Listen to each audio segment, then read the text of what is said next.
Hey, welcome back to No Hype Beer Reviews. Unless it's your first time, then welcome. Please consider subscribing. If you do, hit the notification bell, go to the updates. Next time for today's video, it's Saturday, so I always try to do Cellar Saturday where I drink something off of the Cellar shelves. Say that 10 times fast. And really excited to do this one. It's a beer I like the base of, and it's one I certainly like barrel aged.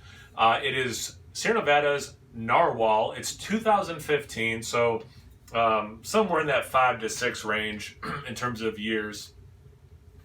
Just noticed part of the wiring is off of the cap, but seems to be on there pretty good.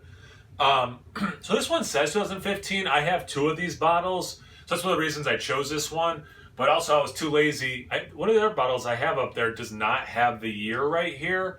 I'm gonna guess it's 2014, and then 2015 they realized let's put a date or like the year on it. But if anyone happens to know, like, was it just 1 year they didn't put the number here, the year up here, please let me know in the comment section below. All right, Barrel Aged Narwhal is our deliciously dark imperial stout aged in Kentucky bourbon barrels. Barrel aging is a strange science. It mellows some characteristics of the original beer while intensifying others. Narwhal's aggressive roastiness has calmed down, but the rich chocolate-like malt backbone is brought to the fore. Black as midnight, this intense stout is complex with notes of cocoa and espresso, balanced with hints of vanilla and toasted coconut from the oak casks. Nearly as rare as it is, nearly as rare as its nautical namesake. Try barrel-aged narwhal while you can, because like the creature itself, it will soon dive into the depths and leave nary a trace behind, except I think now it's year-round, isn't it? All right, and I do love the picture of the narwhal with a ship and a storm. It's just very cool. There is dust on it because it's so old, I'm realizing, so it's kind of gross. So let me clean off the dust. That's how you know it's old, so it's authentic. I guess besides it being printed, that's from 2015. But yeah, let's get into it.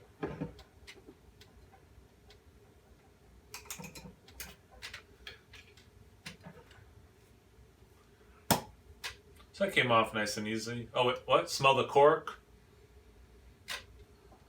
Great. Smells roasty and corky. As I'm pouring it, there is brown on the outside, but it is pretty darn dark.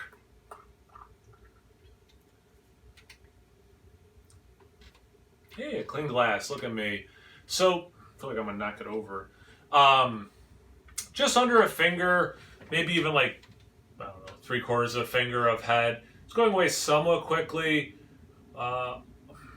Almost exactly what I would call mocha, maybe a little lighter. Small bubbles, tiny bubbles, some medium-sized bubbles forming. But like I was saying with the pour, it is very dark. And then there's a little bit of brown on the outside, a little crimson in there, but it is very dark. It does look like a bigger stout. I just realized I didn't say the ABV. 12.9%. And the regular is usually 10. This one says 10.2 and it's from 2013. Let's continue. Look at that head. See, it went down so much since I last left it. Let's get into the aroma. That espresso note is unmistakable. It definitely has a roasty characteristic that way. It's that coffee intensity. I like that they're saying espresso. I'm going to keep that going. There is a nice sweetness to it. You get a little bit of milk chocolate that way, but there is a dark chocolate component. Love the vanilla note. The barrel definitely did bring that, so I do agree with them on that. I get a little bit of the oak specifically. I can't say I'm getting too much barrel, or I shouldn't say, that's not what I mean to say. Like, I get some vanilla, I get some coconut, I get some of the oak. So like things that a barrel can give me, I get. I don't get bourbon yet, is what I meant to say. It is roasty, but not overly roasty. Yeah. Dark fruit note. I'll tell you what, this smells delicious. Like, at least in terms of, like, it doesn't seem to be flat with the time that's been in there. It certainly does not smell sour or something like that. And I don't remember when this was fresh what I thought of the aroma, but like right now, this smells fantastic. There's a nice caramel note. And then that vanilla, it's making me think like swirled, like twist ice cream, vanilla, and chocolate with like caramel sauce almost. But like that makes this sound like it smells sweeter than it is. But it is a sweet smelling beer, just not in the age of pastry stouts. It's not that. I don't know, man. This smells really good. Let's get into the taste. Cheers.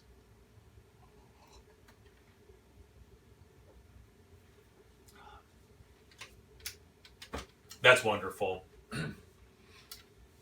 There's more. I know I talked about the espresso and that coffee note, and even mentioned dark chocolate. The taste does have roast. Again, I'm going to agree with them. It's not as much as the base beer that was mellowed out between the time and or the bottle aging or the barrel aging.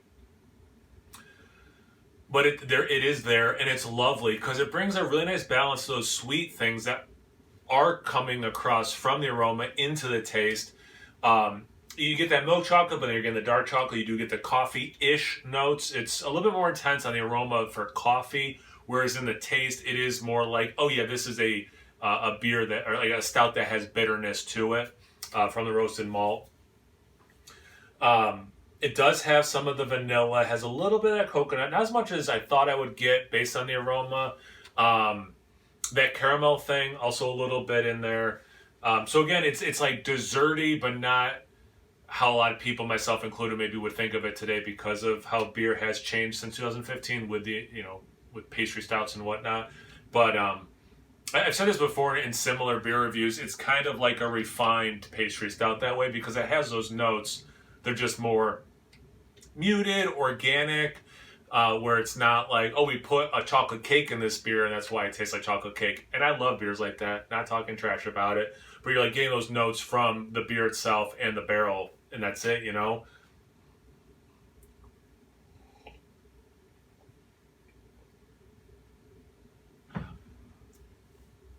I like how it's sitting. It's pretty full, almost a little creamy. That chocolate thing is awesome in this. Yeah, I really did.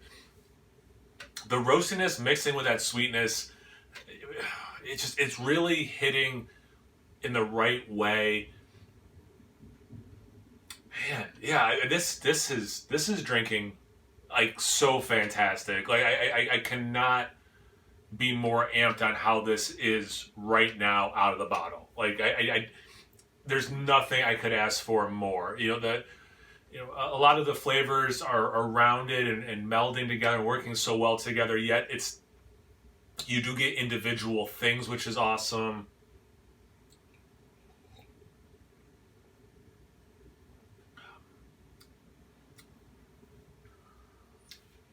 And yeah, just it doesn't. I'm not getting palate fatigue. Maybe I will drink on the whole thing tonight, but like that sweetness getting interrupted with the bittering from multiple sources.